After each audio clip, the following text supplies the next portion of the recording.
The small coastal town of Neptune City, New Jersey was quiet in the early hours of December 3, 2016. At 2:46 a.m., 11 call came in. 911, where is the emergency?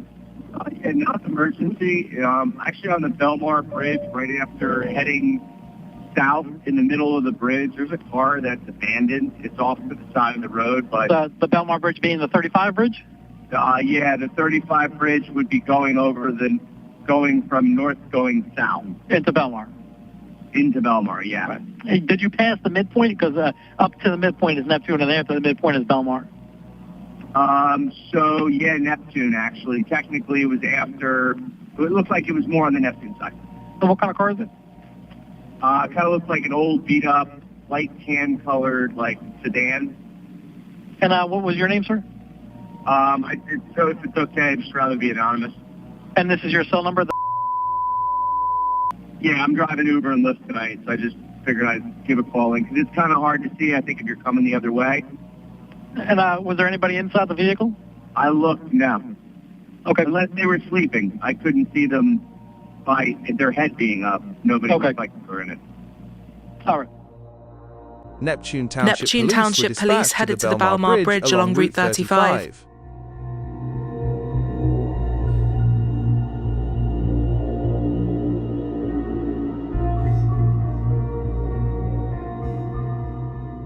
When they arrived, they found a 1994 Oldsmobile 88 sitting on the side of the road. The doors were unlocked. The keys were still inside. There was no obvious damage and no indication that the vehicle had been involved in an accident. Police ran the license plate and discovered that the car was registered to Lillian Stern. However, the primary person who used it was her 19-year-old granddaughter, Sarah Stern. Some of the detectives already knew Sarah and her family. Neptune City was a small, close-knit community, so finding her car abandoned on the bridge immediately raised concerns. Hi, Sarah. You put me out with New Jersey registration. I started to tow out. Where is he today? The car was positioned near the Shark River, and investigators had to consider the possibility that Sarah, or whoever had been driving, could have gone into the water. A dive team began searching the river, but the darkness made the operation difficult. They would have to wait until sunrise to conduct a more thorough search. There was another concern. The river was moving quickly, and anything in the water could potentially be carried toward the Atlantic Ocean. Police contacted Sarah's father, Michael Stern, who was in Florida at the time. He hadn't heard from his daughter all day. He had even tried contacting her a few hours earlier to say goodnight. Michael immediately told investigators to contact Sarah's best friend, Liam McAtasney, and Liam's mother, Megan. Maybe Sarah was staying with one of them? With countless possibilities running through his mind, Michael began the 17-hour drive from Florida back to New Jersey. Sarah Stern was an aspiring artist.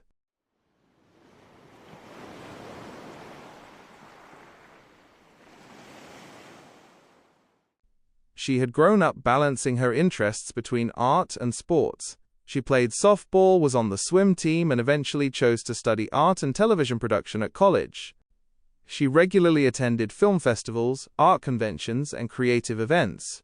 She loved photography and painting, and she had even decorated the windows of local schools during the holiday seasons. If something involved creativity, Sarah wanted to be part of it. She described herself as a reckless optimist, something her friends believed suited her perfectly. She tended to throw herself into things and look for the positive, even when life didn't go according to plan. Sarah lived in Neptune City with her father and grandmother. She was an only child. Her mother, Carla, had died from cancer several years earlier. Carla had run a bookstore for 25 years and loved traveling, two things that had helped inspire Sarah's creativity and curiosity about the world. Although losing Carla had been devastating, Michael and Sarah had become closer than ever. 190 County. Can you see if we have any contact info for the RO?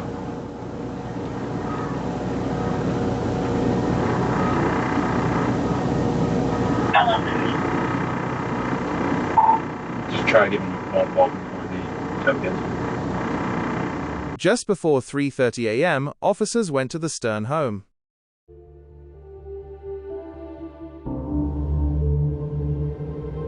Hello? Hello? Neptune City Police! Hello? Neptune City Police, hello?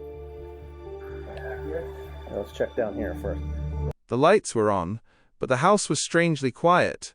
The back door was unlocked. As officers searched the property, they discovered something particularly concerning. Sarah wasn't there. Her grandmother wasn't there either.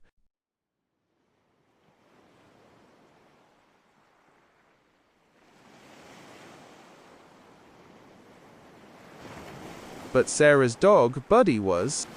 Buddy was locked inside his cage. Friends describe Buddy as Sarah's constant companion.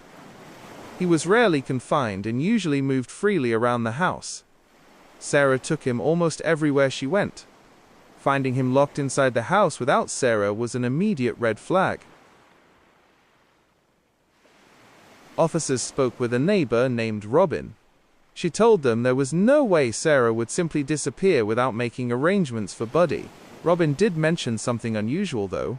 Earlier that day, Sarah had stopped by with Liam and dropped off a box of belongings that had belonged to her mother. Sarah had apparently been distributing some of her mother's possessions among friends and family. Robin had later tried contacting Sarah but received no response. Officers gave Buddy some treats and made sure he was safe while Michael continued his journey home. The search for Sarah Stern was officially underway. Because Sarah's car had been found abandoned on a bridge with the keys still inside, investigators initially had to consider several possibilities. But Michael was adamant that Sarah hadn't simply disappeared. She had been making plans for the future. She had an upcoming project painting a winter-themed mural on the window of a local restaurant, Bruno's Pizza and Sub Shop. She planned to visit New York to see a Broadway show. She was preparing to attend bartending school so she could work at night while concentrating on her art during the day. The following summer, she planned to move to Canada permanently with Buddy and live with other relatives. She loved Canada and had frequently traveled there. She saw it as somewhere she could eventually build a new life. She had even bought a television as a Christmas gift for her grandmother and had a hoverboard on order for her planned move. She also had plans to have dinner with a friend the following day. None of it suggested that she was preparing to disappear. One of the last people known to have spent time with Sarah was her longtime friend, 19-year-old Liam McAtasney. Liam and Sarah had known each other since elementary school. They had met in Sunday school and remained extremely close. They had even discussed moving to Canada together. When Michael heard that Sarah was missing, Liam was one of the first people he suggested police contact. Liam's mother, Megan, told officers she would try calling Sarah herself, but Sarah's phone went straight to voicemail. Megan then told police where they could find Liam. He lived nearby with another close friend, 19-year-old Preston Taylor. Preston was also part of Sarah's closest circle. The three frequently referred to themselves as the Squad. They had been friends for years, and people around them were accustomed to seeing the three together. At around 4 a.m., detectives arrived at Liam's apartment.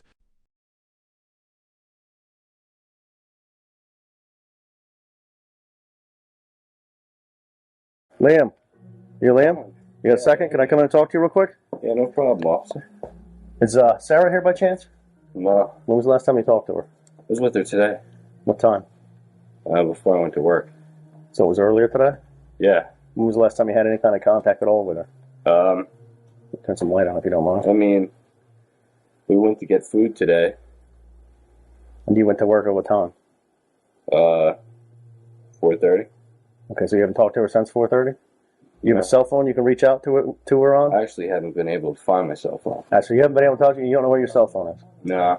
Liam told officers that he had spent time with Sarah earlier that day. They had gone out for food and had later separated when he went to work. He also told them that he had lost his phone. Liam said he had been at Sarah's house earlier that day helping her move some things.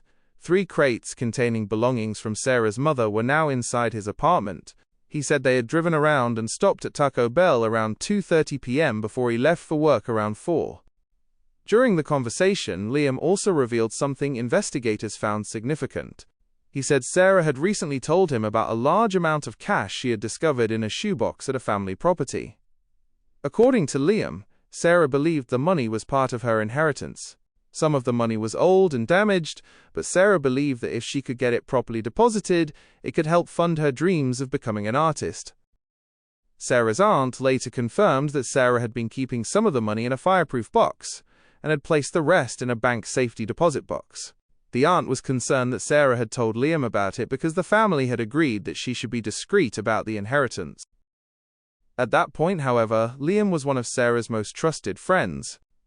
When investigators asked Liam why Sarah might have disappeared, his explanation was different from what her father had told them.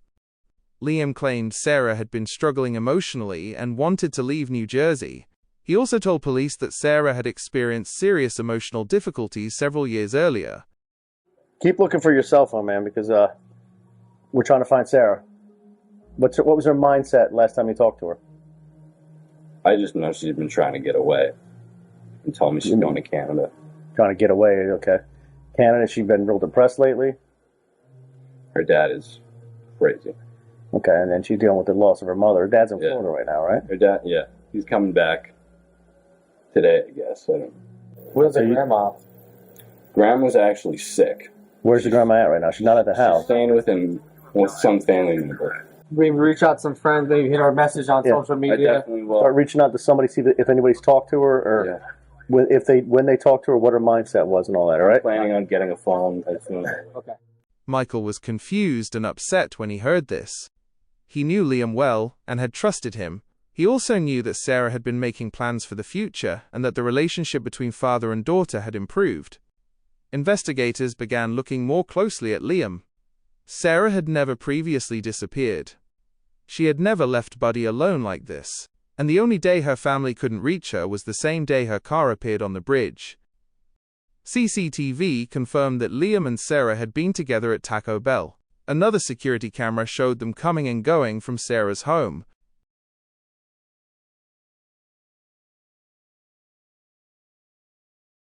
Liam was also recorded leaving to go to work.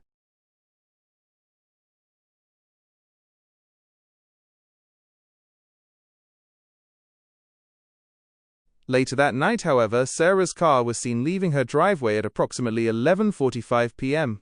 There was no way to tell who was driving. So that's the last time that there's any kind of recording or that anybody had seen her. We haven't heard that anybody saw her after that, and we just don't know what happened after that. We're trying to solve this by having the search. We just want to see if something happened over by that river, and we want to be able to get Sarah back. Coming out of the Shark River Marina area in Belmar and Avon, Shark River Hills and Neptune City, that area, and I think part of Wall Township too. So it encompasses a big area. It's a big stretch of water, and we're just trying to get as many people out there as possible to just see if we can uncover anything. Everybody that talked to her in the days leading up to that, she seemed just fine. So, and you know, it's a mystery. It's a mystery, and it's shocking, and it just takes my mind to another area, and I just know it's very depressing. It's very hurtful and sad, and it's not a feeling any parent or anyone should have with anybody that's close to them or any loved one. Where are you, Sarah? Give us a call. Come on home. Buddy's waiting for you. Buddy's her dog. She loves the dog, and I just don't understand why we haven't heard from her.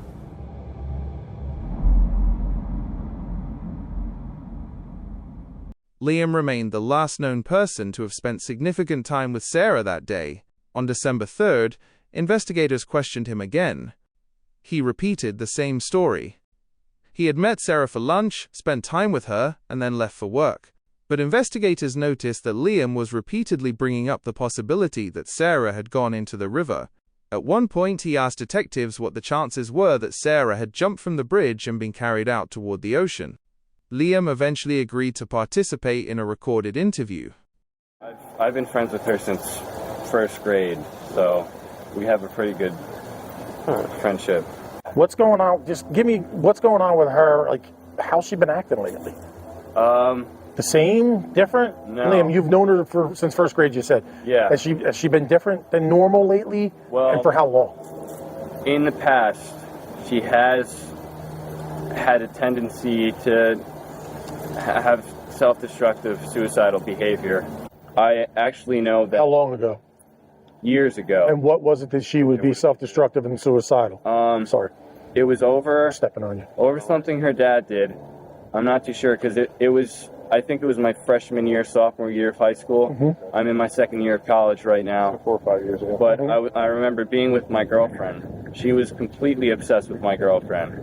And something happened with her dad, and my girlfriend had to leave to go take care of her because she was saying, "You don't come here right now, I'm going to kill myself." So she's made comments like that in the past? Yeah. Over the past few months, she's been telling me,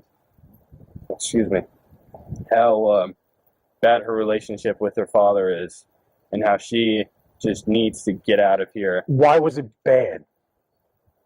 What made it bad? Fighting. Dude, if you know anything about where this girl is or had any contact with her, you need to let us know. Believe me. And exactly what it was that you had spoken to her about yesterday afternoon before you went your way and she went her way. You need to open up and let this detective know everything, man. Again, Liam, we've said it a couple times. I'm going to throw it at you one more time, dude. We just want to make sure she's okay. Nobody's going to get in any trouble here. We just got to make sure that Sarah's all right. Is she in Canada? I couldn't tell you. I can honestly tell you that. I'm one of her closest friends, and I have no idea why she wouldn't tell me anything before she left. Like the last time I say goodbye to her, it was just like any other day. Like, see you later, I gotta go to work. Nothing. She didn't say anything. Did she have her phone while you were there? Did you see it? Yeah, I saw her phone. And you haven't been able to find her cell phone? I don't know if you guys can tell me that. Do you know where her cell phone is? No, I have no idea. But probably on her. Do you know her family? Yeah, I know some of her family. Do you know her dad? Mm-hmm. What's her relationship like with her dad? Not good. When her mom died, she had money that was supposed to go to her, and her dad took that from her. That's kind of been the big thing over the years, so she's always said that dad took money from her, dad took money from her. She definitely has some trust issues. Believe me, I've done nothing but just try to find out if there was any physical violence between her and her father. I've always been trying to get that out of her, and she's never told me. One thing I want to talk to you guys about was if she did jump off the bridge, what are the odds that she's not somewhere all the way out in the ocean by now? And did she tell you she was going to jump off the bridge? No. If she had told me that she was going to jump off the bridge, there would have been no way that I could have gone to work that night. I went to work and I had one of the best nights of my life. I made a bunch of money. All my tables were good. I had a great time. It definitely, I would not have been able to do that if I knew something. Before investigators could question him further, Liam's parents contacted a lawyer who advised him to stop talking. The interview ended. Investigators then discovered another important piece of information. Bank surveillance showed Sarah entering her bank on the day she disappeared and withdrawing approximately $7,000 from the money in her safety deposit box. Liam had been with her. This was around the same time they had gone to Taco Bell. Yet when questioned, Liam had mentioned the restaurant but had not disclosed that Sarah had withdrawn thousands of dollars. Investigators also learned that Liam had actually left work around 10 p.m., despite previously giving them the impression that he had remained there later. The timeline was becoming increasingly suspicious. Police then spoke to Preston Taylor. Preston was less talkative than Liam but initially confirmed Liam's story. He said he believed Sarah had possibly gone over the bridge because of her difficult relationship with her father and her emotional struggles. But investigators noticed something else. Police were at your house? 4 o'clock in the morning. She's missing. You just find out that her car is found on the bridge. And now Liam is telling you that he was with her. You don't remember anything that he said to you? Am I understanding that correctly? Yeah.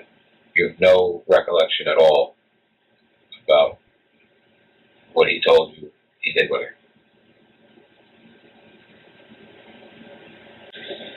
Did he say that he was at her house? Did he say that they went to the movies? Did he say that they went to the beach? What did he say they did? If you did say anything, I missed it.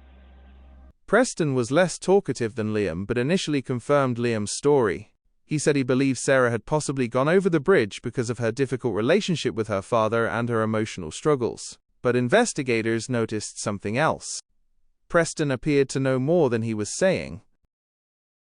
Well, it's been a full week since 19-year-old Sarah Stern of Neptune was last seen, and now her family and friends are organizing a search party. Family going to, if you will, take matters into its own hands, get a search party together. Meanwhile, almost a week had passed. It's pretty strong, so hopefully we're going to find something today. Sarah's family and friends organized large search parties. Nearly 200 people joined the effort, searching in freezing conditions for hours at a time. The New Jersey State Police Missing Persons Unit became involved, along with the National Center for Missing and Exploited Children. But there was still no sign of Sarah. Then investigators received a breakthrough. A fellow student named Anthony Curry came forward. Anthony had attended high school with Sarah, Liam, and Preston. He was interested in filmmaking and often discussed movies with Liam. A few days before Sarah disappeared, Liam had told Anthony about an idea for a horror movie. The story involved a man killing a woman for money, convincing friends to help dispose of her body, and making the death look like a suicide. At the time, Anthony didn't think much of it. He and Liam frequently discussed horror movies and fictional plots, but after Sarah disappeared, Liam began contacting Anthony repeatedly through Snapchat. He wanted to know whether police had spoken to Anthony. He wanted to know whether his name had come up. Anthony started thinking about the story Liam had previously told him. Then he remembered that the fictional woman in Liam's story had possessed old money. Sarah's inheritance consisted partly of old, damaged currency. Anthony had taken photographs of some of his Snapchat conversations with Liam before they disappeared. He eventually agreed to help police. Investigators equipped Anthony with a hidden recording device and arranged for him to meet Liam. On January 31, 2017, at around 11 p.m., Liam got into Anthony's car. What's happening, buddy? How you doing? You want a cigarette? No, I'm good. I quit them shits. I was smoking a lot of cigarettes while I was tripping. Really? Yeah. I tripped for like 2 months straight. At first, the conversation appeared casual, but Liam was increasingly paranoid. He even asked Anthony to check whether he was wearing a wire. Dude, you can't blame me for doing this, right? I gotta feel you up real quick, alright? You're good. No disrespect. I'll show you. No disrespect, okay? Nothing. Yeah, I got the FBI on my ass, dude. What are they questioning? Oh yeah, a lot. About what? About killing Sarah. Then he began talking. Anthony asked him directly about Sarah. Liam eventually admitted that he had killed her. According to his confession, the motive was Sarah's inheritance.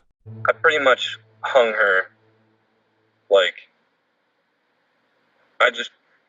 I picked her up and had her just, dangling off the ground, and she just pissed herself, and you lose control of your said power. my name, and then that was it. And it took me a half an hour to kill her. I thought I was going to be able to choke her out and have her out in, a couple minutes.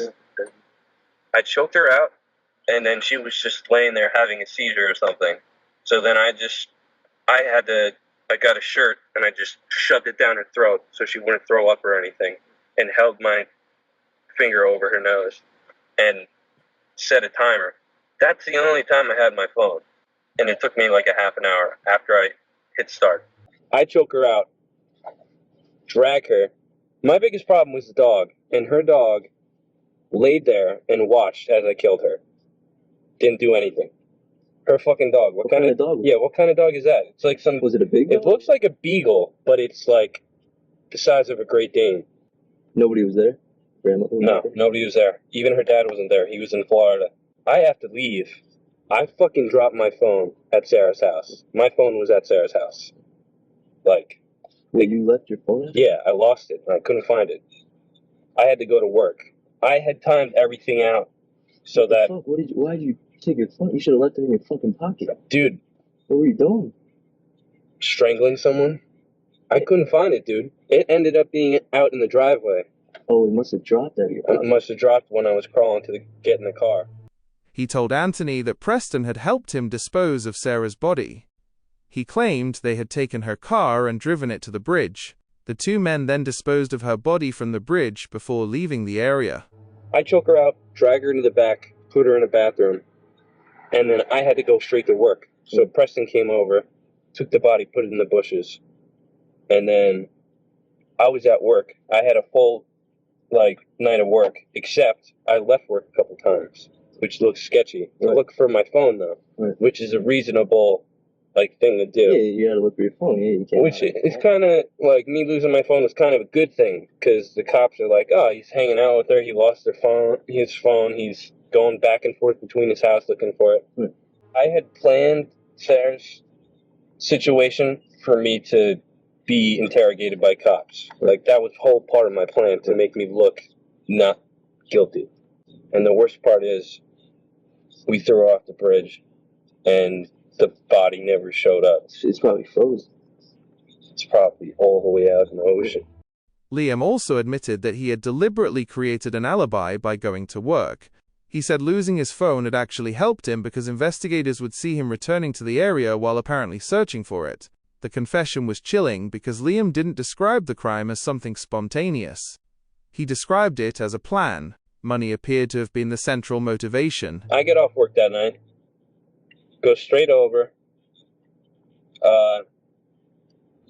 Preston and I go over to her house, take her safe, bring that over to my house before we do anything. Then we take her body out of the bushes and drag it over to her back fence, and I crawl, get into her car, and I back up. There's a security camera across the street, so I had to act like her. I watched her every time she backed out. She does the same thing. So I backed out exactly like she did and drove off. Put her in the trunk? No, I put her in the passenger seat of her own car. So I was driving, and I had her buckled in the passenger seat. So she looks like she's just sleeping. She's just sitting up. And my plan was, for me, I underestimated my own strength and how much a dead body would weigh. Because... It's limp weight. Yeah. I got up on top of the bridge to throw her off. My plan was I was going to throw her off, run over, jump over the divider, and get into Preston's car.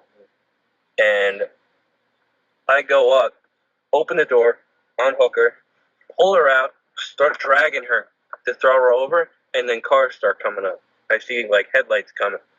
I try to get her over, and I can't. Fuck my leg up. The weight from her body, made me fall, and my leg, went up. So now I'm limping, my leg's fucked up, and there's 3 cars coming up. So I grab her body. Dude, I had superhuman strength, and I threw it in the car, and I fucking picked it up, and her feet were up here, and her head was down there, and 3 cars go by. And I'm fucking losing my shit, because that easily could have been a cop. And then Preston comes over the bridge, goes around, makes a U-turn, comes up behind me. The 2 of us throw the body over, and then we're out. Oh, so you needed help? I needed help, yeah. She's not even that big of a girl, right? No. He even complained that the inheritance was smaller than he had expected, and that some of the money was old and difficult to use. Investigators now had what they had been desperately looking for, a confession. And that's not even the worst part. The worst part of it is, I thought I was walking out 50 grand, 100 grand in my pocket. She had one safe, and she took money out, and she only had 10 grand. And this money, I don't know if it was burnt or something, it's fucking old money, terrible quality. I don't even know if I can put any of it in the fucking bank. Right, because it'll probably look sketchy, right? Look sketchy, and it'll look like it's Sarah's money, especially if it's a federal investigation. Right. If they're looking for the guy who has the fucking old money. Right, because it's probably like the old dollar bills and shit. It's not like the new shits, because the $100 bills are changing now. Exactly. Spent a lot of money, and I didn't even get a quarter of it. On February 1st, 2017, Liam McAtasney and Preston Taylor were arrested in connection with Sarah's disappearance and death. The community was stunned. These weren't strangers. They were Sarah's closest friends. People had spent days searching alongside them, believing they were helping bring Sarah home. After his arrest, Preston began cooperating with investigators. He confirmed much of what Liam had told Anthony. Preston explained that Liam had used Sarah's desire to move to Canada to manipulate her into withdrawing money. On December 2nd, Sarah withdrew approximately $7,000. She then returned home with Liam. According to Preston, Liam killed Sarah inside the house. Preston later helped him move and conceal her body. Investigators were also shown where two safes had been buried in a park. One contained part of Sarah's inheritance. Another contained clothing. When Liam was arrested, he was reportedly carrying a key to one of the safes. Preston also provided investigators with information about what happened at the bridge. How was Sarah's body positioned in this bathroom? She was sitting like this, tucked into the corner and leaning over the toilet. Okay, and her feet were where? Sticking out into the room.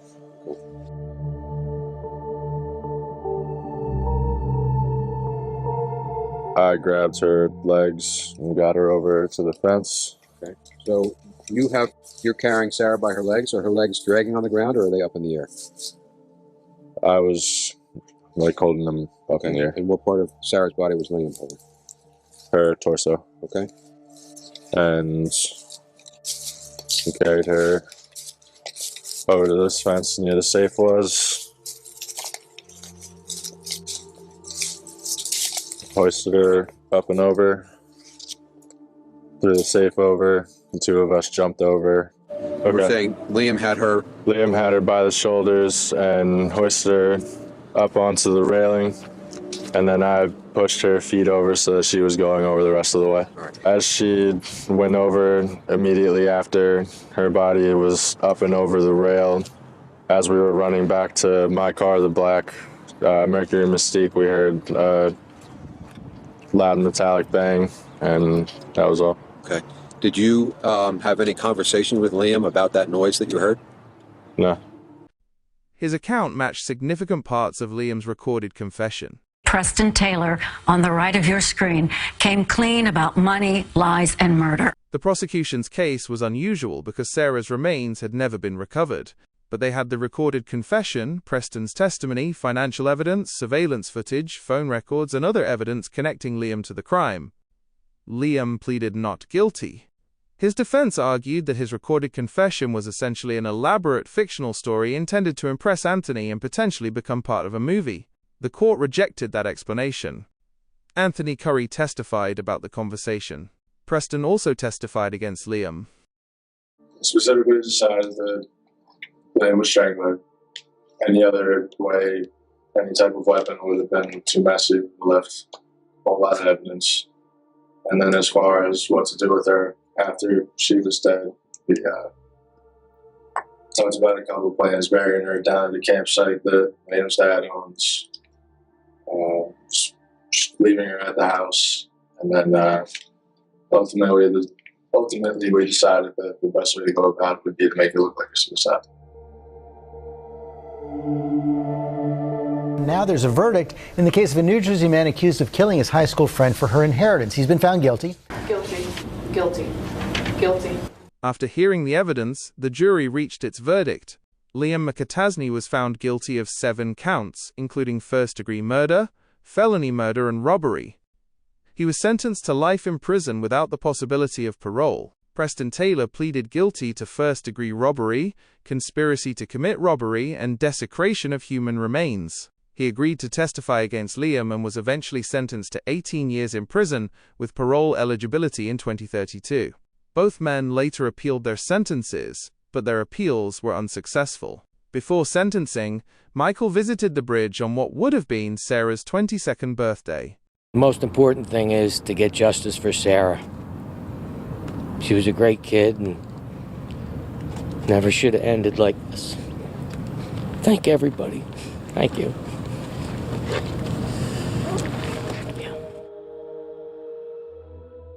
For him, the most important thing was getting justice for his daughter.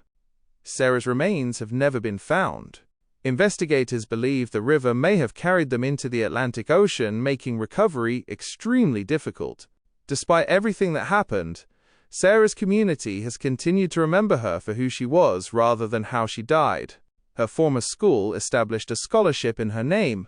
Charity football games have been held to raise money for the scholarship, which is awarded to an art student each year. Sarah was remembered as creative, loyal, optimistic, and deeply passionate about art. She had plans for her future.